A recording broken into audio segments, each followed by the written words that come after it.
Spoilers for Ridley Scott's Gladiator.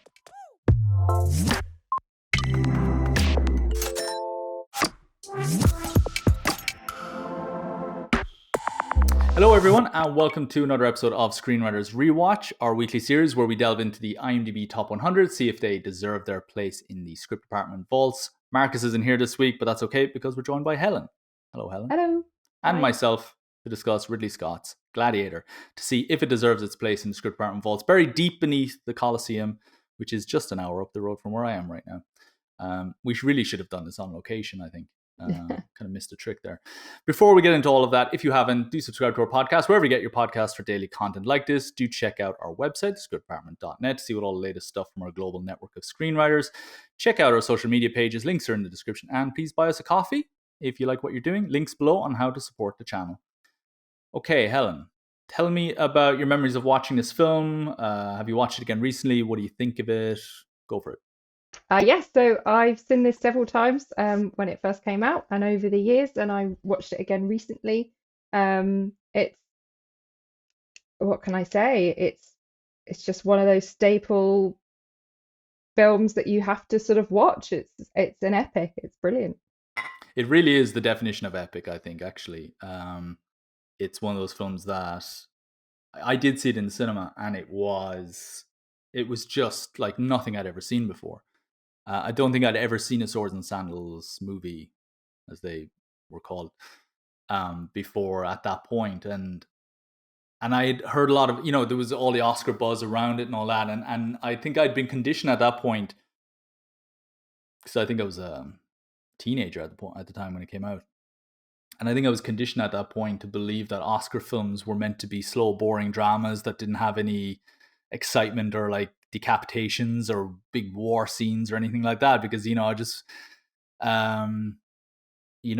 didn't think you were going to get a big fun action movie set in the glorious violence of the Colosseum and all that, and this is absolutely that. It is I think I was so struck at the time by how great it was as a Rocky movie in Rome. It was a great war movie. The war at the beginning is so the big battle in Germania is so spectacular, and then and it was it's the guy who did that Alien film that I loved as well. It was just this great kind of coming together. It was just such an eye opener for what cinema actually was, and just a kind of a slap in the face to me, waking me up really to kind of realize actually the potential of what great cinema was. I just really loved the film. It was the first DVD I ever bought as well.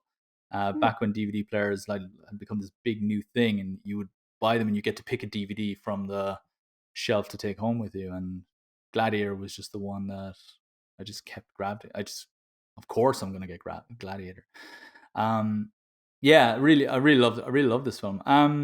Let's dive into it. Maximus, Russell Crowe, playing a Spaniard.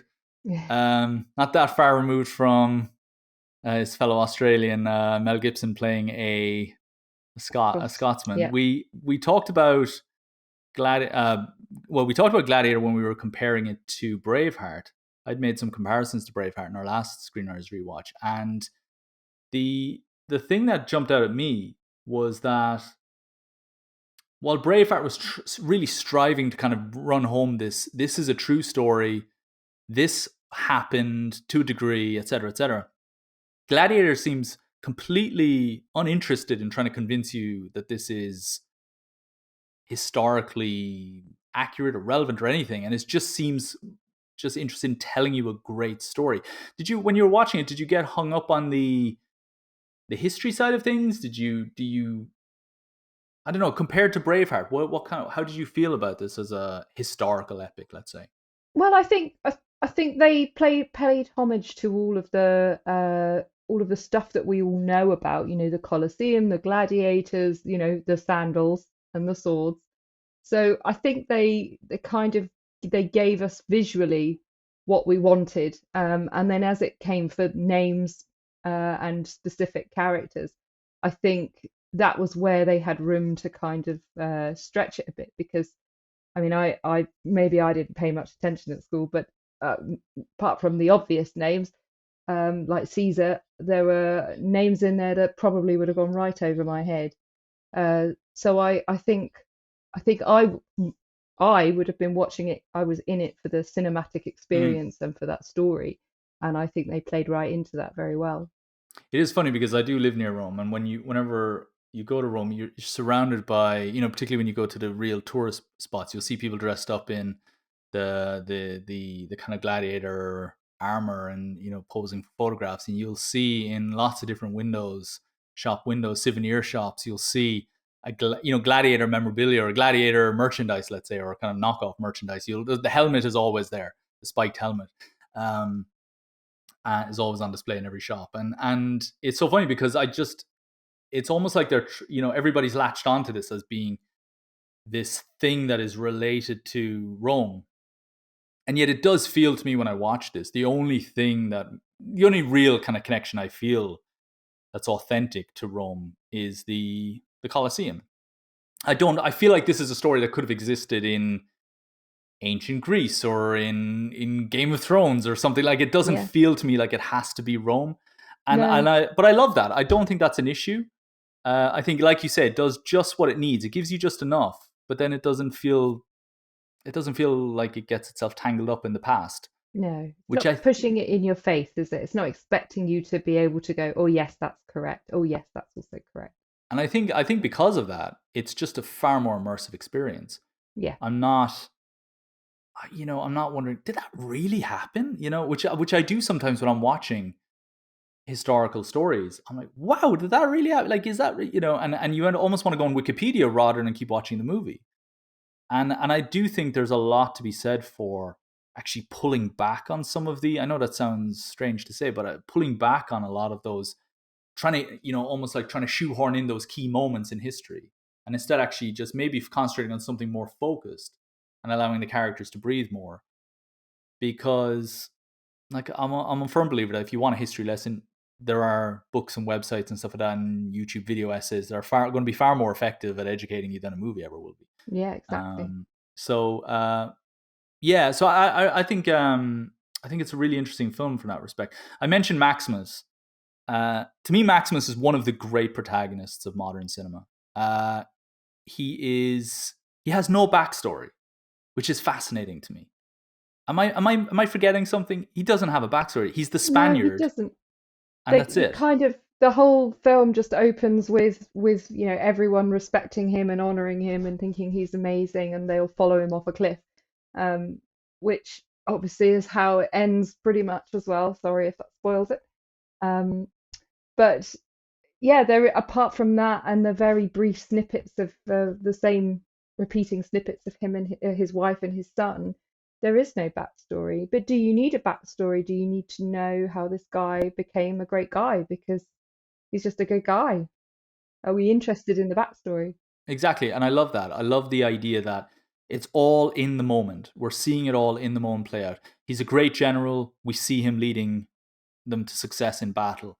Marcus Aurelius is watching from the hills, and he's proud of the man he wishes was his son. And he has this wonderful um, allegiance to Maximus in the same way Maximus has unwavering loyalty to Marcus Aurelius, and it's it's born out of the kind of stuff you just saw in that scene. You didn't need there to be, oh, I saved his life in battle years ago when Marcus Yeah, Aurelius could still fight, and now Maximus is, he'll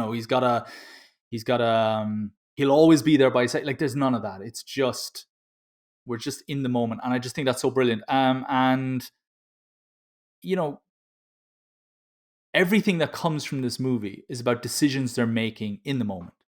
And it's not, again, I'm very guilty of getting caught up in the backstories of my characters and things like that, and I think a lot of people are, because it's almost like automatic. um it's fuel to tell your story. And yeah, I just love the idea that it's letting each scene push the story forward. They're not at all focusing on anything from the past to lead us in, to take us forward.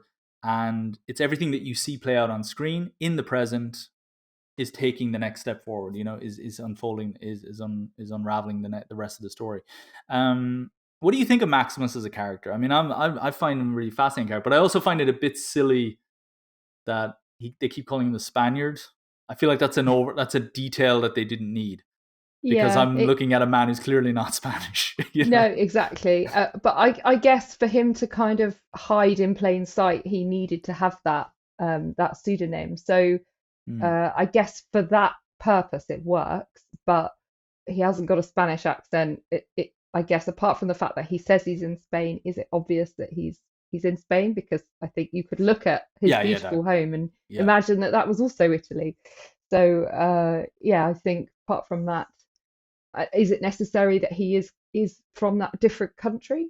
I agree with you. I don't think it probably was.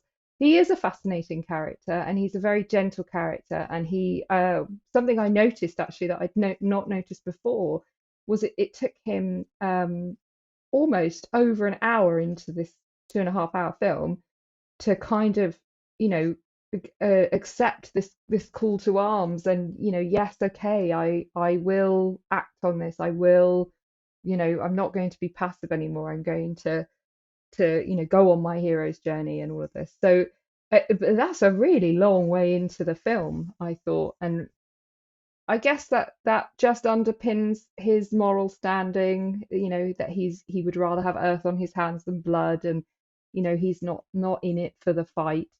um and it's interesting because I think when we talked about Braveheart, we compared them initially to both being about vengeance, which it sort of does become about vengeance, but in a way, I don't necessarily think that's what motivates him. I think what motivates him is this: I want to restore the equilibrium. I made a promise to Caesar that's what I will do. That's what he wants. That's what I will fulfill. And when he's talking to his fellow prisoner, is it Juba? I might be pronouncing that wrong. Yeah, Juba. Yeah. But he more or less says, I just want to go home. I want to see my family. That's all he wants to do. But he agrees now, not now. I need to finish what I've started. I need to sort this out. Yeah, Um, it is interesting because, obviously there's that famous line, like, I will have my vengeance in this life or the next. Is, that's definitely a trailer line to help you sell you on this is a revenge movie. But I think you're right, it does completely evolve out of that very simplistic view very quickly. I always found it interesting. I'm glad you mentioned the he wants to go home, he wants to be with his family again. There's all these flashes of him walking in Elysian fields, and you know, dreaming about heaven, basically. And that I love that they've created that rule in the movie where he says in the battle at the beginning, or before, when he's kind of rallying the men, he says, "Don't be worried if you find yourself alone in the fields with the wind on, with the breeze on your skin. You're in Elysian and you're already dead." And it's this kind of, they all laugh, and they're establishing this rule that heaven exists. mm, And very few films actually do that. Very few films say, as a matter of fact, like outright, heaven exists in this world, and when you die, you'll be reunited with your loved ones. And we get all these flashes of his family waiting for him, the arm kind of, the hands brushing through the grass, and then at the end, he's reunited with them. And it's this really interesting thing about it. It's like his death is a positive, mm, but it's because, as you say, he managed to create the change. He managed to fix things. He managed to restore the order before he left. And I don't think what I'm getting to here is, I remember when I first watched it thinking, or maybe a second or third time watching it, thinking, why didn't he just kill himself? Or just let them kill him in battle? Because then he'll, like, if he believes in heaven, then that's it. He'll die, and he'll just, it'll be painful, mm, but he'll, maybe not. He might not even feel it. He'll be off, and then he's reunited with his family. But I love, you hit the nail on the head there. He's got that mission to do. He's got a mission beyond revenge. He's driven by revenge, absolutely, but it's also, he is the man with no name coming in, restoring balance, and then leaving again. And it just ticks so many genres, I think, this mm. story. I think what's interesting, I've just sort of picked up in just now, is when there's so many flashback or so many kind of images of him and his wife and the fields. are we being told that he's a dead man walking, that he will always die? Are we being fed that from the start, do you think? He tells us this is what the definition of heaven is, and we see it repeated. And he is there in his mind. He is there, repeated. I think it's interesting. I've never really thought of it from a structural point of view. Those flashes. I think I've always looked at it as that it's his imagining, his dreaming. This is him dreaming of being with his family again. This is how he imagines the reunion happening, because he knows that it's going to be in Elysian, and he knows that like it's fields and it's wind on your back and all this kind of stuff. But I wonder what Ridley Scott's intention is with those scenes, because you don't have to show us dreaming of him being with his family again for you to know that he wants to be, or that he's dreaming of being with his family again. You can just have him waking up and somebody saying, "Are you having the dreams again?" or something like that. It doesn't have to be these beautiful shots. I wonder, does Ridley Scott want to foreshadow where this is going? Yeah, I think that's a really interesting point, actually. I do, now thinking about it, I wonder, is there more structural value to it than just simply, I want this? Okay, I've got a question for you. So he makes this decision early on. He turns his back on Commodus and he pays a heavy price for it. I teach this a lot in screenwriting as the kind of the moral dilemma. You can make the morally right choice, but it'll cost you and you'll pay for it later on.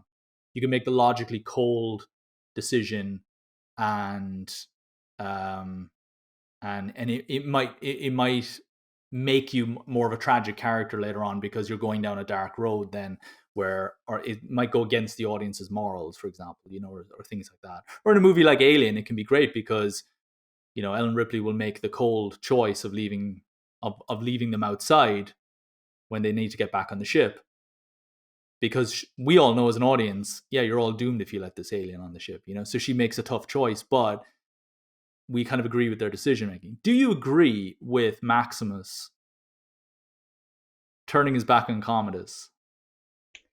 I think I do. I think it is in line with his character. I think it's in line with his moral standing. Hmm. I think it's probably naivety throughout the whole thing. Commodore is he's infantilized, he's patronized. Hmm. His sister will tell him he's tired, he needs to rest. Are you afraid of the dark? That he throughout he is patronized like a child, and I think that sort of slight ignorance of the power that he could have was sort of part of the reason why he felt so confident in turning his back on him several times throughout their interactions. Hmm. um, and obviously just inflamed Commodus for uh, his rage and his anger and his need and his that kind of very childlike need for attention and recognition. And he constantly reflects that back to us by kind of saying how Lucius, his nephew, can sleep well because he's so loved, and he goes to his sister for reassurance a lot, but in physical contact that she completely withholds. So there is it's interesting I see it as this sort of I've got a teenage daughter, so I can relate to it. This teenage rebellion. I'm an adult now. I've got my responsibilities, and I'm going to take them seriously, and so are you. And the adult going, oh shush, you don't know what you're talking about. You don't have the experience. That's really brilliant, actually. Yeah, I don't think I love that idea of him as, you know, oh shush child, almost like the way, Yeah, rather than him turning his back on, oh, I disagree with your pot. It's almost like why would I ever side? yeah. Why would I ever go and follow a kid into battle? Well, That they kind of, do that. yeah, The Senate do it as well. They yeah, actually say to him, don't they? What experience have you got? And they all laugh at him, and then that's yeah, another stab in the back. yeah. It's Yeah, yeah, I just think it's, from a screenwriting point of view, I think it's an absolutely masterstroke of the film to have him turn his back on. This could have been I don't like Maximus. I'm going to set him up to fail. It's not. It's Maximus makes this decision, and his fam. I always imagine the other side of the scene of him meeting his family again is like his wife just like slapping him in the face or something and be like, "You do know that you could have just said yes and then figured out something down the line." Like like it just. I think it's a brilliant little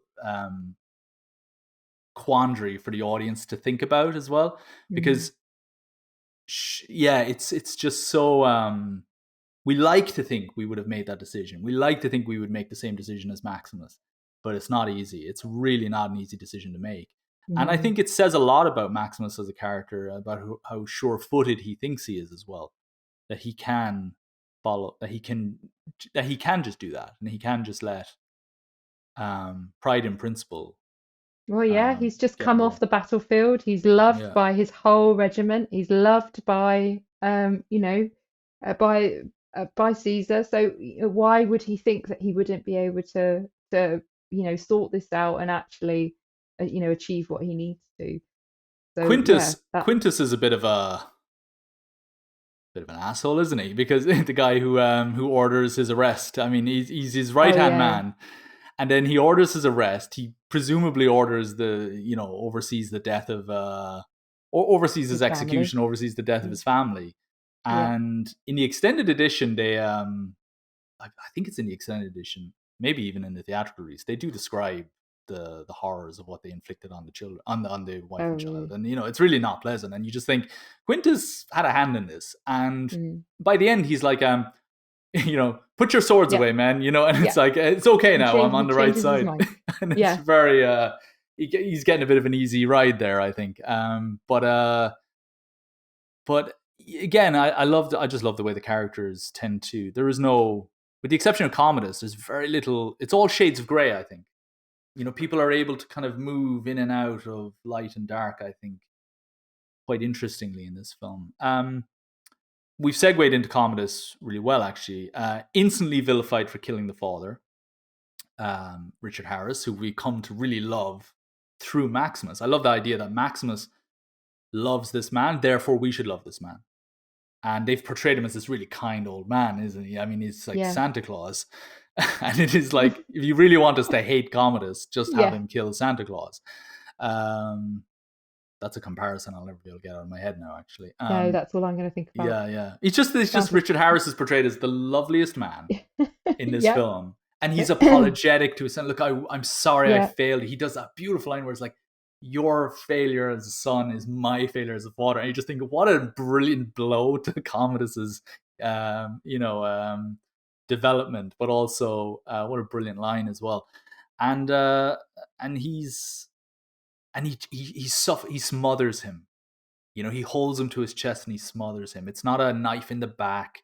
It's not It's almost like the most personal murder I think you ever see on screen. I can't think of another time where I thought I can feel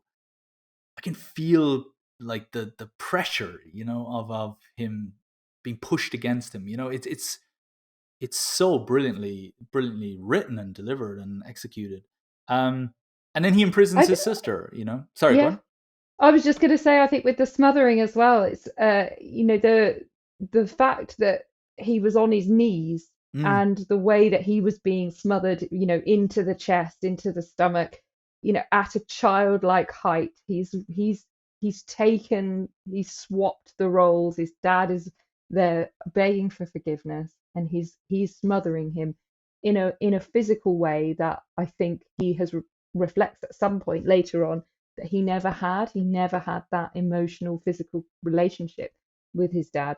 So to smother him in that sort of way, it yeah, really it's, is it's wonderful, powerful. wonderful character building, isn't it? Mm, On all fronts, whether it's Maximus yeah. and Marcus Aurelius, Maximus turning his back on Commodus, yeah, that kind of a reversal of roles when he kills his father, and then the way he treats his sister, and is almost like the he's an abusive brother, but he's almost like the abusive parent. He's almost like the abusive stepfather, I guess, Hmm. isn't he? And is it implied that because Lucilla's husband had died in battle? I think was that the backstory. I think He And definitely died. I can't remember whether they said where or how, but there was definitely a cloud over that passed over her as to the circumstances of it. yeah, did you get to read it? I don't know, I can't remember, but I've seen it so many times, but I'm guessing it must not be in there. But do you read it as Commodus killed Lucilla's husband? Yeah, I also took it that her son was actually his son, Ah, okay. I don't think I ever read that actually. I but don't think I ever read into that, but that's a really interesting reading of it. I might be polluted by Game of Thrones with Jamie and Cersei and all of that. So yeah, maybe I was reading into things that weren't there, but they left room for it. So Definitely. I think there's one moment where I think he's very politely threatening to kill Lucius. And it's like Lucius doesn't really understand what's going on, but it's like this very veiled threat about Lucius. And I think that's the reason why I've never really thought of it as he is the father. But I also think this is a guy who killed his own father. So maybe he's quite capable of killing the son that he's not allowed to mm, acknowledge as his own. I love that idea. he was Actually, just I love that idea. That well, it was only because he was quite out of all of the characters, apart from his sister who rejects him several times physically until she has no choice. Um, he is the only person that he kind of really overly tries to physically, like he goes right up close to his face when he's sleeping and his arms around him and he's snuggled up next to him when he's threatening him, and there's a lot of intimate contact. And is it that he has a stronger biological relationship, or is it that he relates to him because he's still a child himself? It was it wouldn't yeah. surprise me if it was a studio note cut out the line where it's revealed that he's the father. I could well believe that they went into this story, that earlier drafts of this script were that he is the father and that he had the husband killed just to get him out of the way, or that he was sent off to battle because you can't have this hanging around. You can't have this dynamic hanging around, like it's going to cause scandal, or not scandal, but maybe it's just not going to be clean, and I would fully believe that a studio boss somewhere says, cut it, we don't need it. And because audiences will be, because this is pre Game of Thrones, this is pre Rome, this is pre HBO, kind of going full on with these kinds of sword and sandals epics, and these kind of cruel universe shows. And I think it's very, yeah, I think this being a product of the 90s, definitely. I mean, it came out in 2000, but this would have been filmed probably in 98, late 98 probably. um Written maybe 97, that. So I mean, I could fully imagine this being a studio thing to cut it. But I kind of love the idea now, actually, that actually there is this, it kind of almost makes, yeah, it's got that Game of Thrones flavor to it. I think that just Yeah. makes just really ripe for drama, doesn't it? I think, yeah. Yeah, and then they throw in this sort of, it is a tiny bit of backstory, I guess, between Maximus and Lucilla when they're having their first little catch up and they realize that their children are the same age. And I don't know if I missed something blindingly obvious, but there was a question mark there, their relationship when they first meet in Ah, at the beginning. There's clearly history between them, yeah. but that's not very well defined. And then they talk about how their children are the same age, and I wasn't sure whether that felt like a very loose end to me. To me, I think Marcus Aurelius looks at the two of them and wishes, you had married my daughter, you were my son-in-law, you were my heir to the throne. I think that's Mm, kind of what this is.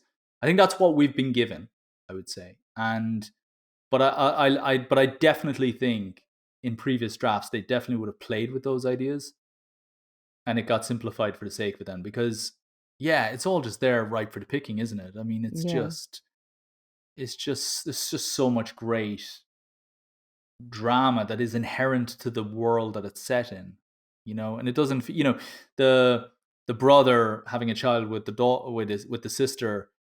Yeah, I mean, is just a kind of a terrible thought now, but Mm. probably wouldn't have been as or probably would have been maybe slightly more normalized, let's say, back then. Possibly. You And know, as a screenwriting concept, I think mm, back then would have been quite a new one, whereas now I think yes, that's quite a yeah, standard storyline, isn't it? yeah, yeah. Like in So ancient they, Rome, it probably would have been more normalized as a mm, a marriage or as a dynamic. I'm not too sure, but maybe. And you can, yeah, and as you say, then it would have been a very new thing for audiences to process. Yeah, as you say. mm, Okay, so there's a real simplistic journey here. He's just killing people left, right, and center to get to the top, and I think there's something really great about that. And Proximo then is just this really great mentor figure. You need a great mentor figure, and Marcus Aurelius was that mentor figure at the beginning. He's yeah. out, and then Proximo takes over, and who better than the great Oliver Reed, his final role, Yeah. to become that character. What do you think of that dynamic between the two?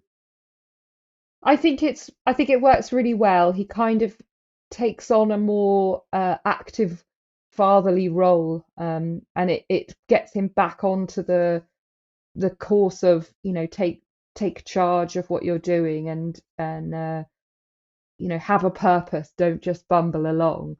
So he kind of, he sows the seed that, I was once like you and I got to stand in front of the emperor and receive my freedom. And that's exactly the path that he takes, and that's exactly what he gets. He wants his freedom. His freedom is to join his family, and he gets that. And I think there are, with those two key fatherly role models, one dying very early on at the beginning, gives him the room to make his first, call to arms of, come and join me, Commodore says. And he says no. An hour later, we are faced with the second fatherly figure saying, take this path, and he says yes. So it's um it's interesting. He does, theoretically, I suppose, he says yes to both of the questions that the father figures point to him, but one has more of an active journey than the other. Do you think It's he? almost No, I go was on. going to say he's a character who needs these people in his Yeah, life, doesn't he? Yeah.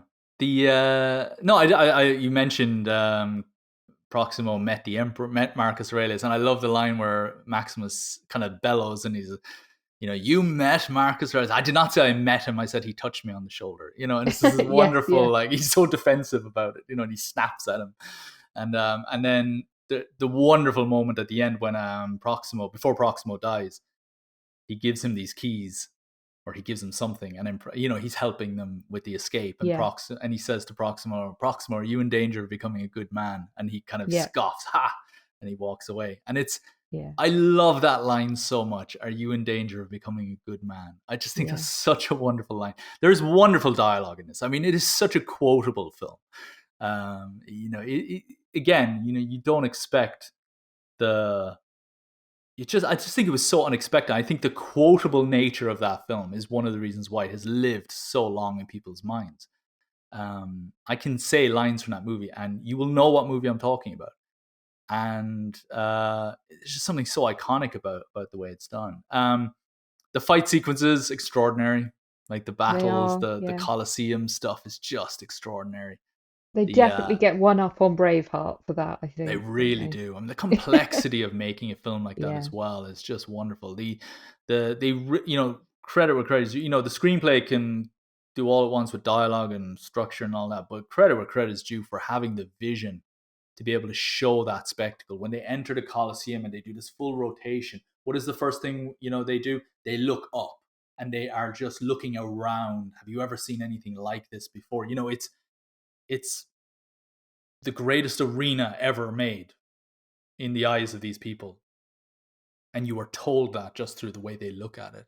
It's Spielberg is the master at reactions, people reacting. Think Sam Neill staring at a dinosaur.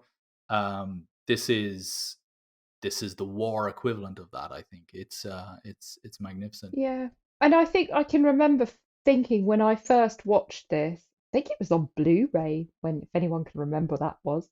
Um, I can remember the sound was a really important thing because everything I'd seen before then, there was epic music over epic battles, and in this one, it was just the sound of, them scuffing their shoes on the gravel and the metal on metal, and it did it. There wasn't over gratuitous, punch noises or anything like that, and it just felt like a really raw experience that just emphasized just how in your face it was. It And was a lots, very lots different of style. shouting as well. Lots of Yeah, shouting commands to one another. yeah. On my side, on my left, that kind of stuff. Whereas that's a Marvel thing, isn't it, on your left? But it's that kind of thing. Get over here. That kind of it's almost like a football manager shouting orders to his players. It was very. There is a strategy here. It is not just it's not just stabbing people with swords. There is when one of the chariots falls over, it's like, okay, guys, let's go to this now, and you can feel them adapting in the moment. It does feel like you're watching sports play out on screen. Well, I think that camaraderie, that's reflective all the way through. That's his style, isn't it? And that's why he has the respect of anyone that he works with, and that's why he is so separate from Commodus, because he is a lone figure. He wants to rule and master, and he doesn't want any of that. And it's good to see that repetition, because it reminds you, well, that's why everybody likes him, because he's on your side. He's going to fight next to you. He's going to, protect you as well as himself. Yeah. Yeah. And you talked about music. I mean, this, the lack of music in those moments, the music I always find comes in after, or it'll be the lead in or it'll be the lead out, but it'll never be the heart of it. Like in the battle sequences, particularly the battle at the beginning, when they're charging in through the woods, the music is there and it's building, but then once the kind of swords hit, once the horses hit the shields and all that kind of stuff, it becomes a very gritty, like crawling through mud type affair.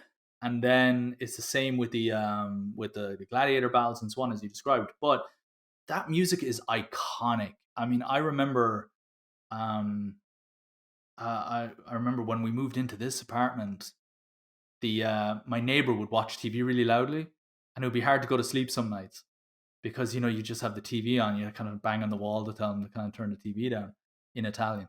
And then one night I remember I was trying to go to sleep, and then I could hear the Gladiator music, and I just sat there listening to Gladiator in Italian all night long.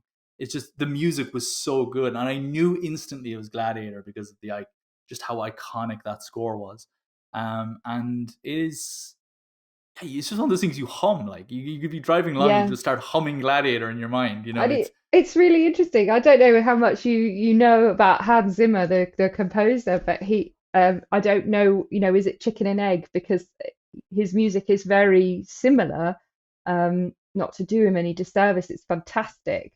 But was his music like that, and they utilized that for the film, that style, or has the success of that film fed into his creativeness now? Yeah, I And don't know actually. I think yeah, it's funny, Hans Zimmer, I think, became a household name from Gladiator, I think, definitely. yeah, Gladiator is one of those movies that I think birthed the whole, we're gonna go see a movie concert, a concert of movie of a yeah, movie orchestra concert, and then and they'll play all their favorite movies, but when they play Gladiator, it's like you feel like you're getting a musical education. It's and I think that's the one that really put him on the map, because he used to do a lot of big Hollywood action movies, but I think this is the one where you thought, yeah, he's going to win every Oscar under the sun for the next 20 years, and but it's just this perfect coming together of narrative experience, Gladiator. I really struggled to find any flaws with it. Are there any weak links in this film for you? Because I really do struggle, and I'm not saying it's a perfect movie,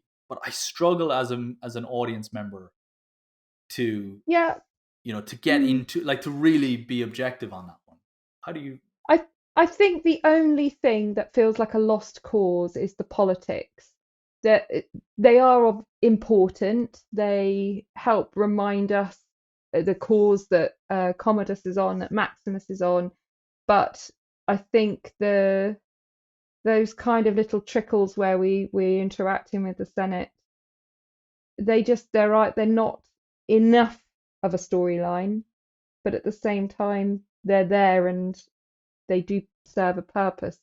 So I most, if you think about Star Wars and oh gosh, so many films, they really play heavy on the politics of it. Even the recent Dune, that's all Yeah. politics, isn't it?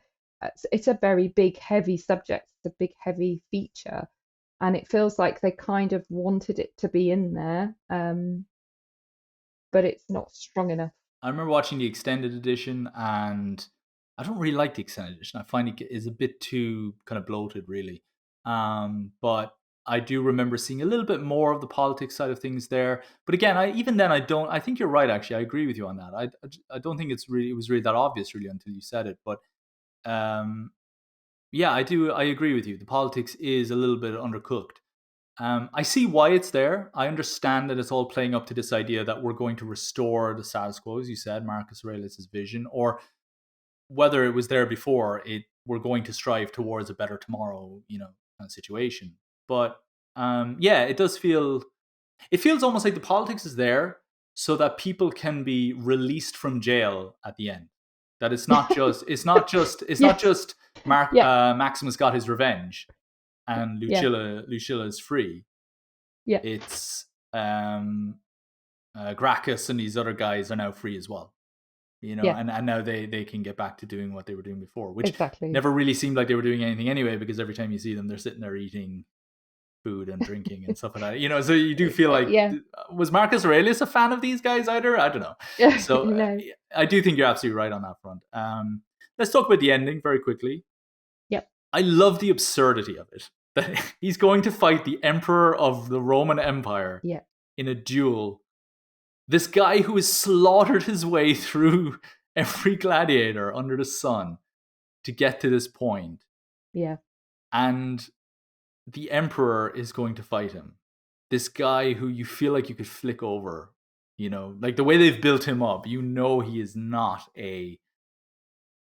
you see him training at the beginning in Germany, but he's they're letting him win. I mean, come on, like, yeah, who's ever going to land a killing blow on, or embarrass the son of the emperor? It is absurd at that ending, and I know he stabs him to wound him, but you mm, must know that's not going to be enough.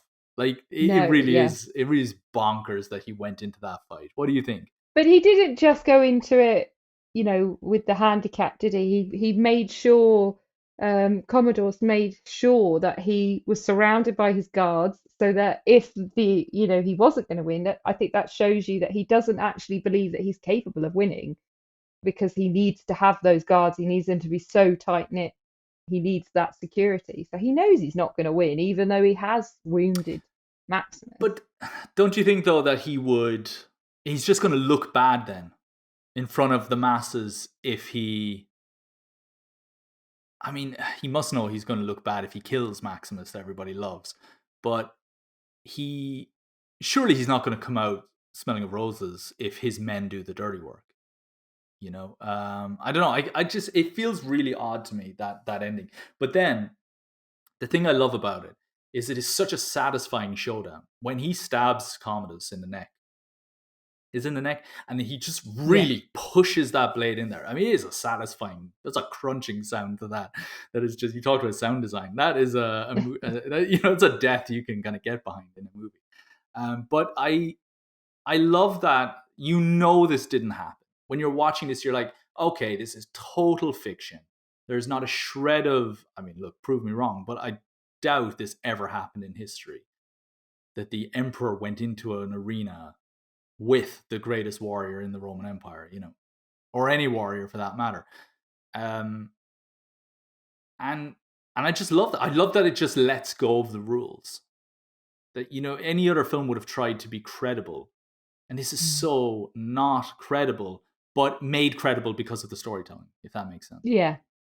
You don't question it in the moment. You just go along with it, and you're so in for this revenge. You're so in for this final battle, this battle for the soul of Rome. And yeah, it kind of, I think a lot of screenwriters would struggle to write a scene like that. I think they would, I the Yeah, I historical agree with accuracy you. element would play on it. I think. What do you think? I do agree with you. I think it, they wouldn't. It was obvious, from Maximus being stabbed, from all the hints about him wanting to go home, join his family, all of that. It was a bit like Braveheart in the same sense of, he's ill-fated. All he can do now is, all of he can do is stand by his beliefs, his mission, I guess, which he does. Him killing Commodus doesn't feel like you say, like a realistic ending, but at the same time, I think because Maximus is clearly the stronger man in every sense, in uh, he had to win. But he had to win. He had to achieve what he wanted and what he needed. I think, in a way, but he needed to get over what he needed. He needed to achieve that before he could get what he Mm, wanted. Um, but I think the showdown with all the guards, and the guards then deciding that actually they weren't going to support their leader, mm, knowing what a tyrant he is, that felt more unbelievable than Maximus sort of actually killing him in the way that he did, I yeah. think. I think, I mentioned Quintus gets a bit of a, and it's Quintus, to be fair, it's Quintus orders his men, holster your shields. You got to be a pretty nervous soldier in that moment. Like, Yeah. really? Are we are we sure? Like, am I Yeah. going down with this You ship? sure?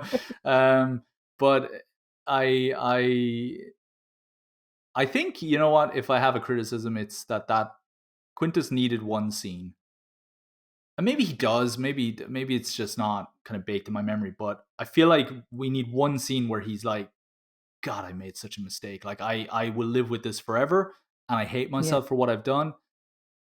Holster your shields. That line needs to have some. That line should have some sort of a, yes, he did the right thing. And Yeah. I feel like Quintus gets an easy ride in this movie, considering all the what he's responsible for.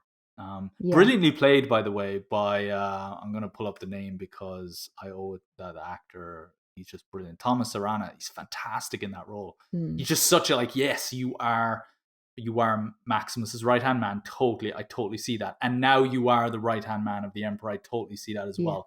There's just something about him that's fantastic. Doesn't get enough credit. Yeah, I Um, think you're right. Maybe if he was slightly remorseful about yeah, trying to kill him earlier, that you mm, might be able to kind of yeah. then go, "Oh, of course he's going to save him." Yeah, Well, he yeah, but didn't it save is. him, But but I feel like that should be a moment where the audience go, ah, okay, yeah, but yeah, I do. I love the scene, but I just laugh as well about how absurd it is. yeah, It's fantastic, and then it ends with that beautiful moment. Who will yeah, help me carry him? And it's yeah. just, I love that line. I think it's such a wonderful send off, and everybody just uh wants to carry this man away. That's it. Yeah, I and Jumon Hanzu's character then saying, "We will see each other again, but not yet," and he repeats that line. yeah, And again, it's this beautiful poetry throughout the film where things are being repeated. I will see my family again, but not yet. And then he's like, I will see you again, but not yet. The flashes of him being with his family in Elysian Fields. It's just, there's wonderful poetry throughout, wonderful mirroring going on throughout the film. Yeah, I guess my question to you, Helen, is does it deserve a place in the Colosseum script department vaults? oh, absolutely. It Yeah, has to be. Yeah, yeah, it absolutely it's is. brilliant. It's very good. Um, I think I remembered it very fondly as an amazing cinematic piece, but also one that was just very standalone, very different when it came out, and just went on to inspire so many other uh, interesting and clever movies and series as well yeah, well in that said. It genre. is. It is a screenwriter's film. Very Mm. few of, I think a lot of big epic movies like that tend to be more film directors' films, and I've always felt uh, this is a wonderful coming together of writer and director in this instance, John Logan, and there was um, credit for story. David Franzoni, story by John Logan and William Nicholson, screenplay. But it's a wonderful coming together of, you can see where the wonderful screenwriting is, you can see where the wonderful directing is, and I think you can give credit where credit is due to both. I think it's such an it's just a film you can learn a lot from. You really can. It's a masterclass in filmmaking, I think, and screenwriting. Okay, final thoughts? Oh, just I think you're right about the quotes, and I was just trying to think of all the memes that I've probably used over the years about being entertained, mostly, I think. Yeah, it's a very good film, and it's been really interesting reliving it, definitely through my new script writing lens. So thank you for that. Thanks, Helen. And thanks, everyone. Next week, we'll be discussing WALL-E. In the meantime, remember, you can catch more great episodes like this on our podcast network. Just search for The Script Department wherever you get your podcasts. Subscribe to our YouTube channel, follow us on social media, and visit our website as well. Links are all below. We'll be back soon. Nice one.